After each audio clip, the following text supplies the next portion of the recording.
গুম করে রাখে কোথায় জানেন? মানুষকে গুম করে কোথায় রাখে? আয়নাঘর মানে কি? এটা টয়লেট করে, কিসের আয়নাঘর? টয়লেটে রাখে, টয়লেটে রাখে মানুষকে। হ্যাঁ, র্যাব, আমি নাম দিল র্যাবের ওখানে গিয়ে দেখেন না, সবের টয়লেট আমাকে আছে, টয়লেটে একটা রাখছে আমাকে টয়লেটে।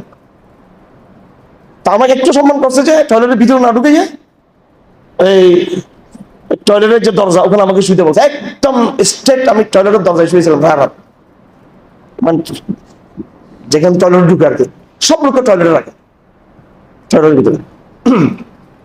ওখানে একটা কম্বল থাকে টয়লেটের মধ্যে, টয়লেট একটু বড় বড়, এক পাশে থাকে আপনার ওই কি বলে এটাকে, কমেটটা থাকে, ওখানে পানি ইয়ে থাকে, ঠিক পাশে একটা ইয়ে থাকবে, পানিটা আবার একদিকে যাতে আসতে না পারে সিস্টেম করা আছে। তো এখানে এসে বসে থাকবে, এরপর সে হাঁটবে, এখানে বসে ভাত খাবে ওখানে সব। আমাকে সম্মানিত লোক করছে, আমি হেফাজতের লোক ভাইয়ে আমার